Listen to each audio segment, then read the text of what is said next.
Bienvenue pour une nouvelle discussion UFE Berlin. Aujourd'hui, avec mon collègue, nous allons décortiquer un sujet passionnant. J'irai revoir ma Normandie, n'est-ce pas? Tout à fait. Un sujet vraiment intéressant et plein de nuances pour notre communauté ici. Effectivement, la Normandie et ses liens avec l'Allemagne, c'est assez complexe, hein, presque paradoxal parfois. En regardant quelques articles récents, ce qui ressort, c'est ce mélange d'histoires très anciennes, de conflits terribles et puis de liens très très forts aujourd'hui. Oui, c'est ça. On pense tout de suite à la chanson J'irai revoir ma Normandie de Béra, 1836 quand même. C'est devenu un symbole de nostalgie, mais aussi de résistance plus tard. C'est un bon point de départ, cette chanson. Mais l'histoire commune, elle est bien plus ancienne, en fait. Avant même les Normands, il y avait déjà des peuples germaniques. Les Saxons, les Francs, Ah oui, oui. oui, oui. Et puis, bien sûr, les Vikings, les fameux hommes du Nord. Eux aussi, un peuple germanique, enfin, de langue germanique. Ils s'installent et donnent leur nom à la région, en 911. C'est le fameux traité de Saint-Clair-sur-Epte. D'accord. Et on voit encore des traces de ces origines germaniques communes aujourd'hui, des choses concrètes? Ah bah oui, absolument. Regardez la toponymie, les noms de lieux. Ouistreham, par exemple, ça vient du saxon. Ou même des noms de famille très normands, comme Anquetil, c'est scandinave à l'origine. C'est fou. Et même dans l'architecture. Le roman normand, prenez Jumièges par exemple, l'abbaye. Eh bien, on y voit des liens stylistiques avec l'art ottonien, qui se développait en Allemagne à la même époque. C'était une sorte de dialogue culturel déjà. Un dialogue qui malheureusement a été brutalement interrompu plus tard. L'histoire récente, elle, est plutôt marquée par les conflits. Oui, voilà. La guerre de 1870, déjà, ça a été un premier choc, une première blessure avec l'occupation prussienne. Mhm. Et ensuite, bien sûr, le traumatisme central du XXe siècle, la Seconde Guerre mondiale, l'occupation allemande dès 1940, la construction du mur de l'Atlantique, on en voit encore les traces sur la côte, Oui, c'est vrai. et puis évidemment le débarquement, le 6 juin 44, et la terrible bataille de Normandie qui a suivi. Des villes comme Caen, Le Havre, Saint-Lô, rasées. On parle de près de 20 000 civils normands tués. C'est énorme. C'est un passé incroyablement lourd, effectivement. Et ce qui est fascinant, c'est de voir comment, sur cette mémoire si douloureuse, s'est construite une relation aussi forte aujourd'hui. Comment ça s'explique? C'est tout le paradoxe et peut-être la force de cette relation Normandie-Allemagne. La Normandie, c'est devenu un lieu de mémoire absolument central.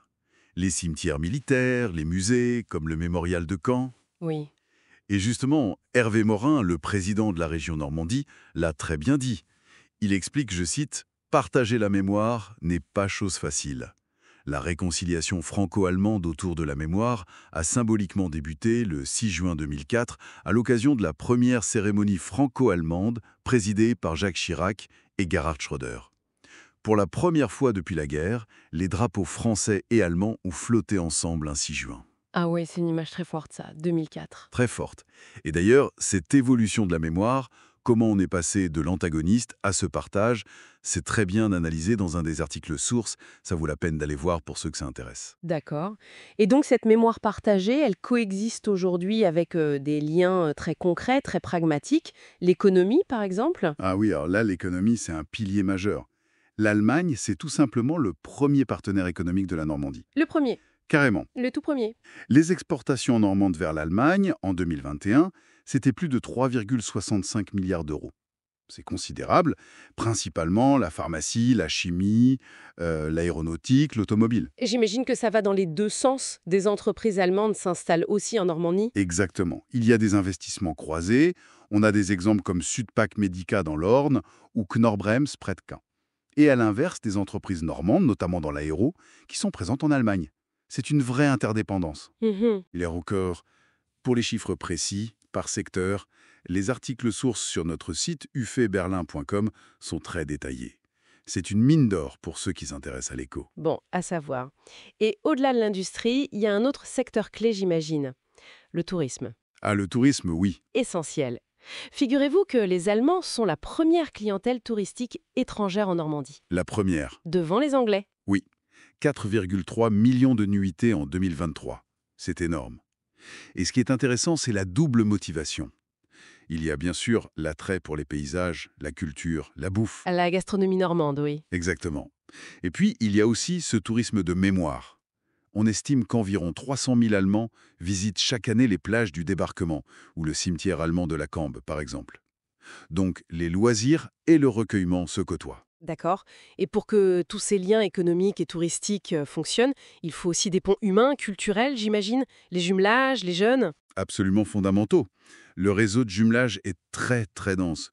Prenez Caen et Würzburg, deux villes martyrs de la guerre, jumelées dès 1962. Quel symbole! Ou Rouen et Hanovre, depuis 1966. Oui, c'est puissant comme symbole. Et puis, il y a toute l'énergie des échanges de jeunes. L'OFAGE, l'Office franco-allemand pour la jeunesse, fait un travail formidable. Les programmes SOSE, Voltaire, les partenariats entre lycées, comme avec la Basse-Saxe, c'est vraiment là que ça se construit l'avenir. C'est une belle note d'optimisme. Et pour nous ramener un peu ici, à Berlin, il y a une petite touche normande aussi, non? Oui, une touche gourande pour finir, forcément. Comment parler de la Normandie sans parler fromage?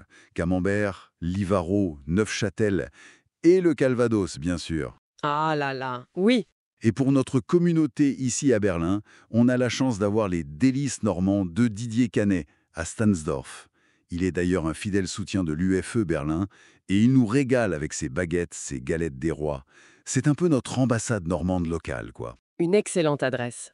Et voilà, c'est déjà la fin de notre discussion pour aujourd'hui. Un grand merci à vous pour ces éclairages passionnants. Merci à vous. C'était un plaisir de partager tout ça. Cette relation normande-allemande vraiment fascinante, bâtie sur les cendres et devenue si forte, ça nous laisse peut-être avec une question pour réfléchir.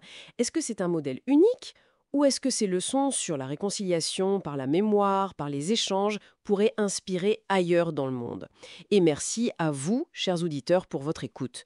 Pour retrouver tous les détails des sujets que nous avons abordés et bien plus encore, n'hésitez pas à visiter notre site web ufeturiberlin.com. Vous y trouverez toutes nos actualités et nos prochains événements. Et pour ne rien manquer, n'hésitez pas à vous inscrire à la newsletter. À très bientôt pour une nouvelle discussion UFE Berlin.